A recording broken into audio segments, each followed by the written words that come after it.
अनंत कोटि ब्रह्मांड नायक परात्पर परमेश्वर जगदीश्वर भगवान श्री हरि की महती कृपा से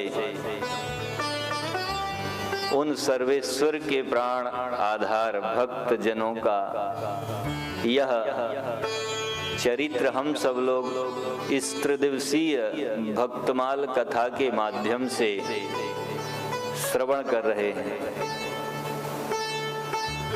भक्तमाल की कथा अर्थात भक्तों का चरित्र, वे भक्त जिन्होंने भगवान की आराधना की उस परिस्थिति में जिसमें परिस्थिति उनके प्रतिकूल थी,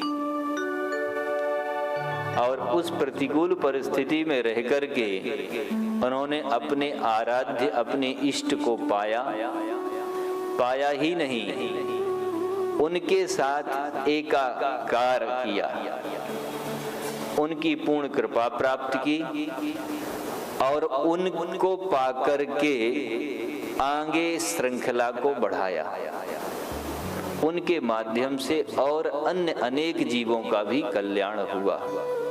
ऐसे भक्तों का चरित्र श्री भक्तमाल में हम सब लोग श्रवण कर रहे हैं।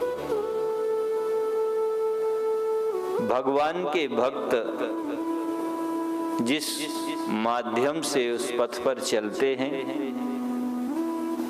और अपने इष्ट की प्राप्ति करते हैं, उस माध्यम को हम लोग यदि श्रवण करें, श्रवण करने के पश्चात उस पर मंथन करें कि हमारा मार्ग क्या हो सकता है, हम कौन से मार्ग का चुनाव करके अपना रास्ता अपना लक्ष्य तय कर सकते हैं,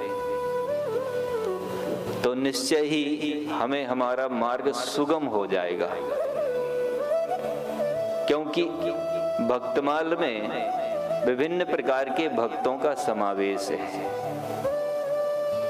सभी प्रकार के भक्त हैं, चाहे वो एक सामान्य परिवार के हों, मध्यम परिवार के हों या राजघराने के हों, चाहे वह स्त्री हो या पुरुष हो, चाहे बालक हो जवान हो या वृद्ध हो, सभी भक्तों का चरित्र भक्तमाल में आता है। यदि तुलना की जाए तो निश्चय रूप से हमें हमारा स्थान मिल जाएगा कि हम उस स्थान पर खड़े होकर के उन भक्तों के माध्यम से अपने लक्ष्य को देख पाएंगे, निर्धारित कर पाएंगे और उनके बताए हुए मार्ग के अनुसार यदि हम चलना प्रारंभ कर दें तो हमें हमारे मार्ग की लक्ष्य की प्राप्ति सहजता में हो जाएगी। भक्तमाल की कथा में प्रथम दिवस में भक्ति महारानी के स्वरूप का वर्णन था कि कोई व्यक्ति चाहे भले ही ऐसा समझ ले कि मैं भगवान का भजन करने लगा, मैंने अपने गले में तुलसी भी धारण कर ली है, तिलक आदि भी लगाना प्रारंभ कर दिया, मंदिर में जाना भी प्रारंभ कर दिया, मैं अपने आप को धर्मात्मा समझता हूं और समाज वाले लोग भी मुझे धर्मात्मा समझने लगे। यह सब होने के बाद भी भक्ति के स्वरूप को पहचानना कठिन है, क्योंकि भक्ति में वास्तव में किसी भी प्रकार के दिखावे की बात नहीं है। जहां दिखावा है वहां भक्ति महारानी बहुत दूर है। और भक्ति का श्रेष्ठ सरल उपाय भगवान की शरणागति, भगवान के भक्तों का संग। यदि यह नहीं हो सकता तो यथासंभव भगवान के भक्तों को पाने की इच्छा।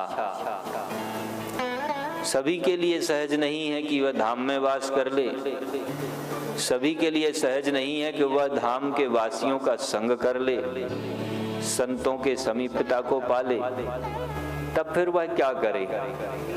तो भागवत जी में यह बात आती है कि वह कम से कम उन संतों को, भक्तों को पाने की इच्छा करे। जैसे हम लौकिक कामना के लिए बड़ी तीव्रता से प्रयासरत रहते हैं, यदि हमसे उतना नहीं हो सकता तो यथासंभव हम थोड़ी सी लालसा तो कर सकते हैं उन भक्तों के संगों की पाने की। भक्तों का संग मिलने से क्या होगा?